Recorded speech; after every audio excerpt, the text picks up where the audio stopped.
Hello, everybody, and welcome to 30 Minute Thrive, your go-to podcast for anything and everything HR, powered by MRA, the Management Association. Looking to stay on top of the ever-changing world of HR? MRA has got you covered. We'll be the first to tell you what's hot and what's not. I'm your host, Sophie Voller, and we are so glad you're here. Now it's time to thrive. Well, hello, everybody, and welcome to this episode of 30 Minute Thrive. So today we're going to be talking about succession planning, and I found this stat a bit shocking. So every day in the U.S., 10,000 people turn 65. And to add to that stat, the average retirement age in the United States is 61, according to a 2022 Gallup survey. So those are all pretty significant numbers in the world of work. So the impact is huge. Today, like I said, it only makes sense now that we're here to talk about succession planning. So succession planning is a business necessity, and it's as critical as strategic planning for business as a whole. But succession planning is not just about retirees, and it's not just for CEOs and leadership. It's also a part of employee development. So it's a really great topic of discussion for us today on MRA's 30 Minute Thrive podcast. And a lot of our listeners have actually requested this topic. So we're finally getting into it, and we're excited. And I'm here with Dana Vogelmeyer, MRA's Senior Instructional Designer, who's worked with our members to help develop and implement succession planning programs. So Dana, I'm super excited to have you on today, and thanks for coming on the podcast as the expert and really covering how to create that successful succession planning. Thank you, Sophie. I'm happy to be here. Absolutely. Well, let's just start out by defining what business succession planning really is and why it's essential for business owners. Okay, sure. So succession planning, as you mentioned earlier, it's critical. And it is something that sometimes gets kind of pushed to the background because it feels like it's not important work. But if you think about the sustainability for an organization, it is really one of those critical things we should do. And succession planning it's a process of talent identification. So we dedicate time to looking at all of the people in our organization and who has what kinds of skills, what kind of potential or performance do they have, what do they need, and then get them what they need. We'll talk about that too. But it's really just first about identifying what the talent is in the organization. What it is not is a process to go through for determining who you're going to hire for a role. That's different. This is about putting documentation together and determining what kind of talent and skills you have in the organization, and then what people need, and then getting them the development that they need. Mm-hmm, absolutely. You highlighted a lot of good points there. And I feel like something to emphasize is to not put this planning on the back burner, because I feel like we've heard that a lot with challenges on succession planning is, oh, I didn't think of it till now, or we're not ready. So right. Glad today we can help with those steps and kind of that pre-planning process. So kind of the next step then, what are some key components of a successful business succession plan? Tongue twister. It is a tongue twister.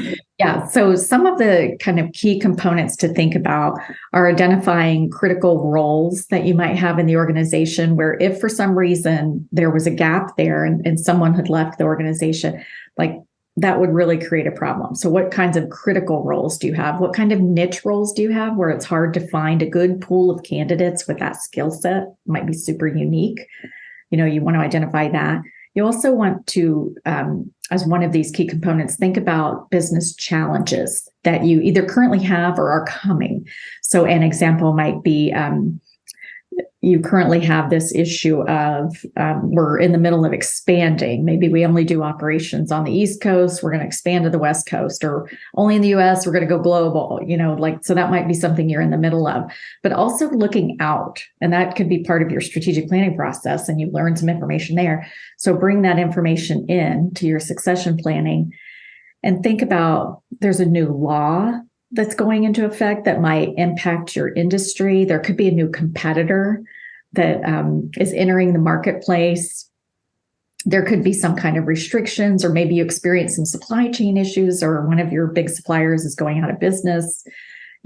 Those business challenges that are going to impact you. How does that impact your succession planning. And some of the things will, some of the things may not. But do you have people with the knowledge about how this is going to impact the organization? So you're really kind of looking at the areas where you might have some deficiencies in knowledge and skills, talent, and how we can maybe make a plan to start addressing that. Yeah, absolutely. And you talked about plan and process. So follow-up question to that is, what would a typical process really look like? Yeah, so this is a good question. And what I will say about like the process to think about, I'm going to give you a good example of a process that I've used in the past. But the first thing to think about for any company in your own process is what makes sense for you. And if you haven't done it at all before, you want to start small and just maybe pilot with a role or a department and then kind of build off of that. But one process or approach that I have used in the past is called the climb up approach. And it starts with within the process, you establish your meetings, but the first meetings are the first line supervisors meeting, and someone's going to facilitate this conversation. And they're going to talk about the high performing people on their teams and the high potentials and the high performers on their teams. And so who are those people? And somewhere we want to have like a database so that we can document everything. So that information goes in there. Then the next step is to have the second line leaders meet. They're going to talk about the first line leaders and who's a high potential, who's high performing, what do people need, what do they do well, unique skill sets. But they're also going to have knowledge of the people that were talked about in the first round, because those might be people that backfill roles of first line supervisors. But also those second line leaders and every leader above that need to have some knowledge of these other folks that are in the database and what kind of unique skills or talents do they bring. Maybe they worked for a competitor in the past, or maybe they worked for an organization that was like competitor adjacent. And they might have a different perspective that would be beneficial in a particular project or something like that. So everybody needs to know kind of what's in there, especially with unique skills and experiences. So your second line leaders meet, talk about first, they see who the first line leaders talked about, and then go up to the third line or the executive team, depending on what your particular structure looks like, and do the same process over. But it's beneficial that everyone at that higher level, look and see in the database who has what. So you go through that's your climb up approach, and you have all of your meetings. Now you have your data, so you can work with that. But also something to think about in the process is your cadence of meetings, and if you always have them in certain months, so people just know, I need to be ready for that. Like it's January and June or whatever. Like, do I need to be ready for that? Or that I do need to be ready? And so I get my planning done. And then thinking about the accountability piece and how you as the executive leadership or whoever's kind of owning the process, oftentimes it's owned through HR, but how is that accountability going to happen? And explaining the process of what needs to happen there. But, one thing that I will just ask people to think about is if you're in a leadership role and you have this accountability or this succession planning meeting, and you're supposed to do the work, and you come to the meeting and say, oh, I'm just so busy, my department, this or that. But your people are missing out then. And how would you, just imagine those employees of that person who didn't do the work. And now no one knows that they have a unique set of skills, that they have an interest in going to another area, or any of that. And so they miss out. And as a leader, you would never want your people to miss out on a future opportunity, especially if they were the best candidate. So you have to do the work and have all of that information stored somewhere so that we have the knowledge. It's that old garbage in, garbage out kind of thing. We had good data in there so we can work from that. But you definitely want to dedicate time to doing the work. Yeah. And I feel like what you just described there is probably a common challenge for many organizations, and just kind of getting started in the accountability piece that you mentioned. So it's a perfect leeway into our next question of what are some other common challenges that business owners face when it comes to this succession planning? Yeah, that's a great point because time is for sure one. But I would say one of the biggest issues is just getting started and kind of knowing where to start. And you have to just, figure it out along the way if you've never done it or if you don't have somebody who has done it somewhere helping you. But, start small and then you can build on that. But getting started is one of the biggest challenges. And then the second thing is ensuring accountability and dedicating the time and working the plan, because it doesn't stop after you've had the meeting. Now you have all that data from each of those meetings. You still have work to do after that. So it's working the plan. So Dana, you mentioned that a common challenge is really just starting the whole process. So where would you say a good place to start is? Yeah. And it could be like many things that feel kind of daunting sometimes, especially if you've never done it before. And it's like, where do we even begin? And I would say get the right people in the room to have some discussion around why are we going through this? What's driving the need for doing succession planning? And it really is about preparedness and kind of being ready when something changes, getting ready so you're not caught off guard when now all of a sudden, we have to hire 3 new leaders, and who would they be? You might have some great people in there, but you can use the time to get people developed. So, why are we doing this? What is it that we hope to get out of this? Answering that question. Now everybody's on the same page. You've got some foundation set. Then you can start looking, and I'm going to just say there's a metaphorical board here, in the air, but put on the board like an employee journey map or a leader journey map. And it might look something like picture, sort of a roadmap. How do we get from here to there? So for an employee, there may be a number of different career paths that they take. And I'll just use an example from one of my old experiences in an organization I worked for in the past. I was in leadership in a call center. We had customer service reps, and they might become a coach, which is not a leadership role, but it's kind of a step up. They might become a trainer. Again, not a leadership role, but it's a step up. But they also then might go to first line supervisor. And it could go those 3 things, but it could go right from customer service representative to supervisor, depending on the individual. No, there's never like, it has to be this kind of path. Mm-hmm. I'll take that back. I won't say never, but in generally speaking, people might take different paths to get where they're going. So you have this employee journey, and in that journey map, what might be some skills that they like as a trainer, they're going to get great presentation skills experience, thinking on your feet, but also some planning for the class and things like that. And as a coach, they're going to get some experience coaching other employees, which is essential for leaders. So you could get some development along the way.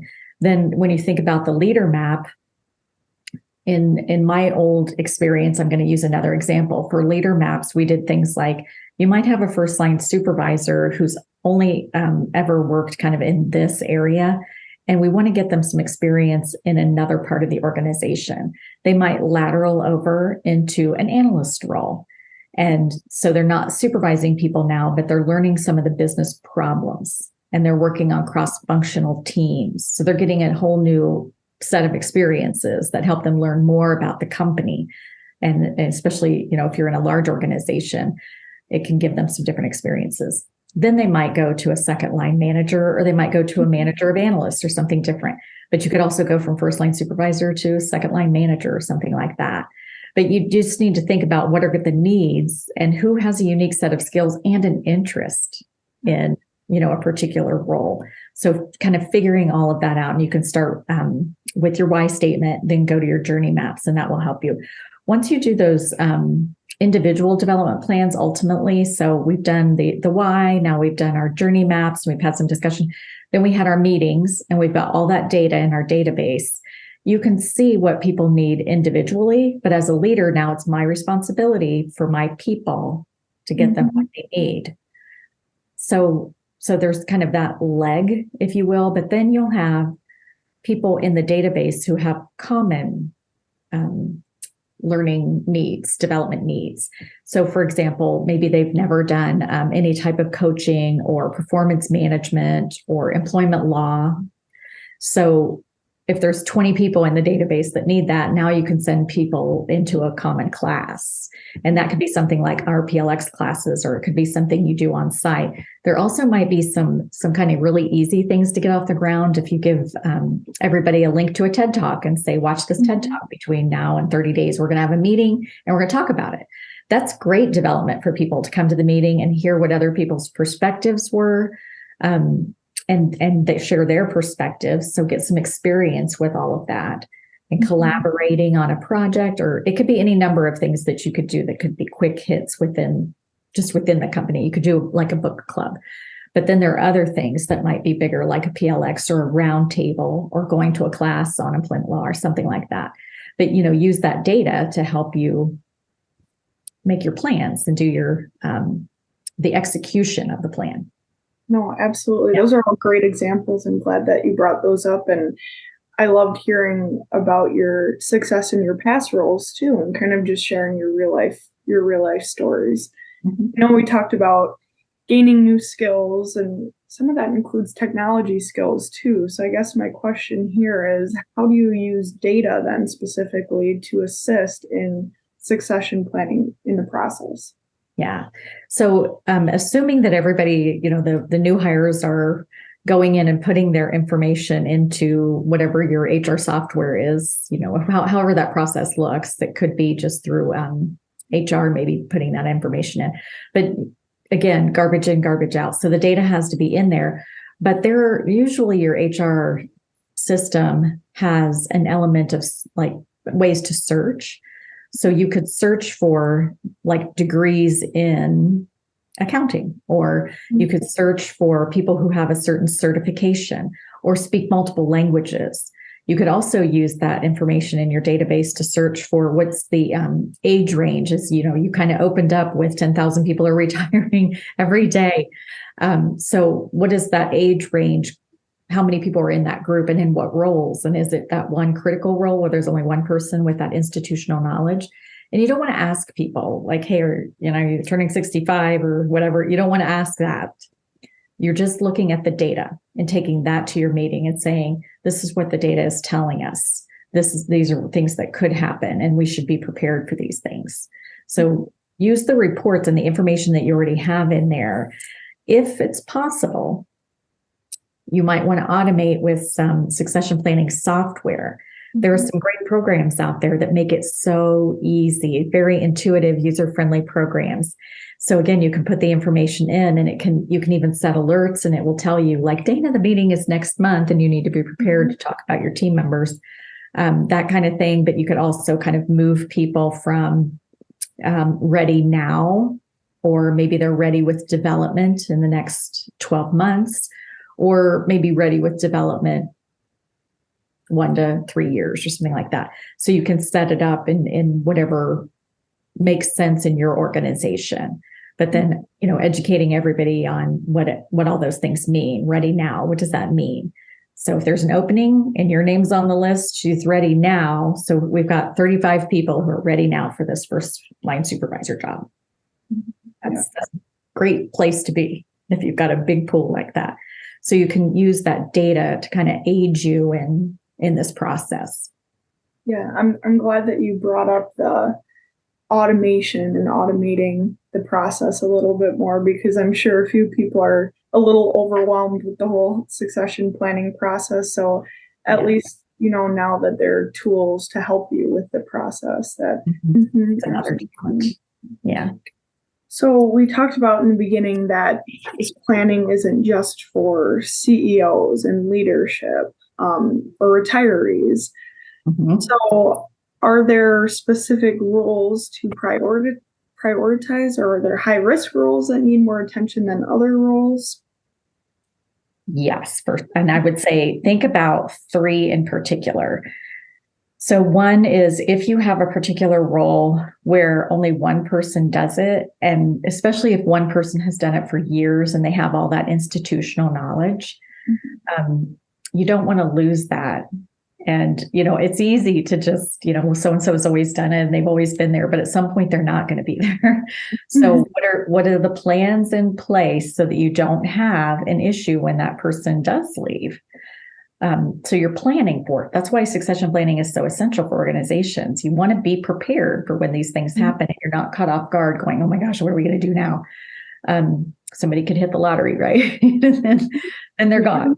Yeah. So that's the first one. And then the second one to think about is any of those niche roles, unique skills. There's not a big candidate pool. It's hard to hire. Think about like, what are the competitors doing? What are they paying? Are they doing anything like signing bonuses or some things to attract people?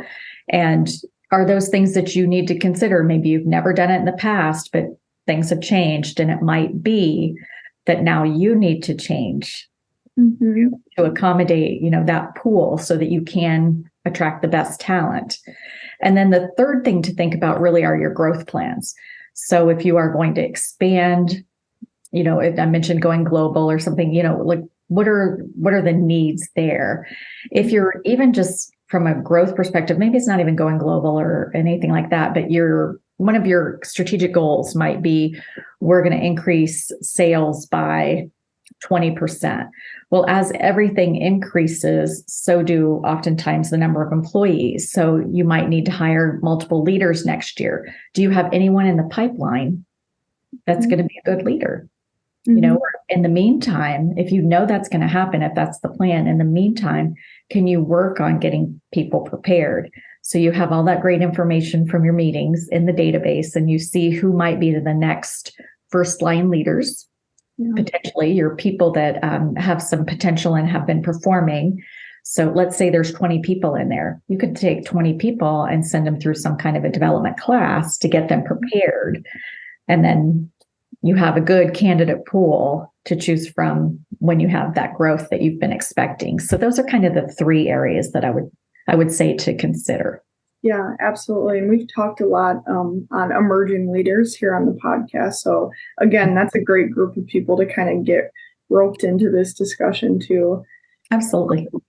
And we've also mentioned, kind of emphasize the point that succession planning is not for one specific type of role or not for just leadership roles. And with so many baby boomers, many of them who may be in leadership roles leaving the workforce, there is a greater emphasis on the younger generation needing to fill in these leadership roles. So let's talk for a little bit about succession planning for these younger generations. Maybe they haven't been in the workforce very long and they don't really have a ton of experience or the leadership skills. So do you have any recommendations for developing this process a little earlier on?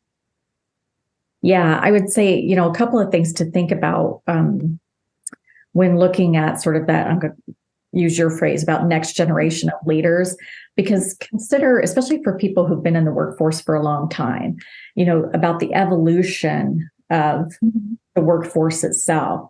And currently there are, the workforce is really looking for development and opportunities and not just, getting hired to work in this one job forever. But if the workforce, the people that you hope to retain can see that you care about their development, you, the leader, care about their development, and that there is going to be future opportunity, then that's a little more, attractive to that part of the workforce.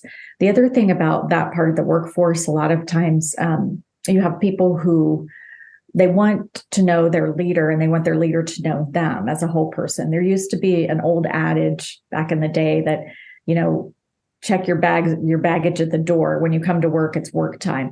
But there really has been an evolution in the workforce about you're the whole person. You're leading the whole person. And you can't often, as a human, there are certain things we just can't leave at home, things that might be hindering our ability to focus or whatever it might be. But, that's attractive to help retain some of the workforce. So you're thinking about the next generation of employees. What's next? What is going to be the next part of the evolution? You may, as an organization, have a diversity goal, and you might want to focus on that. You might also have new technology that's going to be coming into your work world, and you'll need people who understand that technology, know how to do whatever it is. But you also could be just like in a growth mode. And so all of a sudden now you find it beneficial that you need to have a project manager on staff. That could be part of your next generation. Maybe we've never had that before, but with all the change that we're going through and, we're going to add this and that, and this and that, it might be beneficial to have somebody with that kind of a skill set to manage projects as they go through. So you kind of have to think about what are those skills? What are some changes coming? There might be again, laws, but you're looking at your next generation of hires and your next generation of leaders and what are they going to need? Yeah, absolutely. Again, it's all part of the process. Going into leadership skills, digging in there a little bit more, how do you exactly know what is needed, or how do you help develop those successful leadership skills specifically? Yeah, so a lot of that is really through observation. So for example, if I am a leader and I have, 10 people on my team and I've worked with them, I've got some experiences and I can assess from my perspective. So my observations are going to play a huge role in that, which back to what we said earlier about if the leader isn't going to the meetings and talking about so-and-so's skills and abilities, sometimes they miss out. The other thing, though, can be through like cross-functional teams or cross-functional projects, committees.